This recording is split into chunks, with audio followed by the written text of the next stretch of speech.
سڵاوتان لەبێ قوتابیان و خوێنکارانی عەزیز. طبعا لەم ماوەی دوسێ ڕۆژەی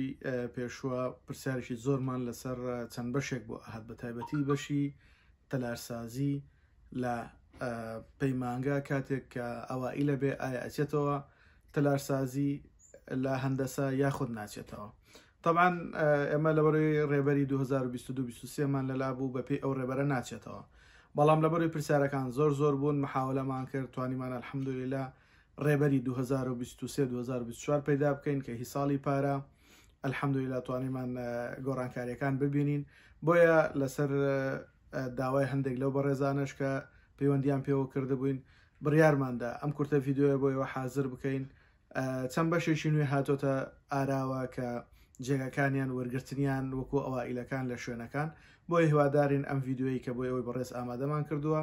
جێگەی سود و ڕەزامەندیتان بێ و بتوانن سوودی لێ ببینن و ئەو بەشانەی کە دڵخوازی خۆتانەوە لە پەیمانگە ئەتانێتیایە ئەوائیل بن و بگەڕێنەوە بۆ کۆلێژەکەی بە وردی بینەر و تەماشاکاری بن و ئەگە پرسیارێکیان تێبینیە گیان ڕوونکردنەوەیەک هەبوو پێویستی بە زانیاری زیاتر هەبوو ئێمە لە خزمەتان لە یوتیوب، لە ئینستاگرام و لە تیکتۆک بە کەناڵەکەمان کە ئاسۆی زانکۆیە لە خزمەتتان نابێ و هیوای سەرکەوتنیشتان بۆ خوازین بە هیوای ئەوەی بتوانن هەمووتان سەرکەوتوو بن لەم ئیمتحاناتانەی لە پێشتانە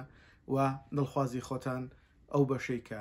حەستان پێیەتی ئەو نمرەی کە ئەتانەوێ ئینشاڵڵا بەرزتر و بەرزتریش بێننەوە بە هیوای سەرکەوتن بۆ هەموو لایەکتان.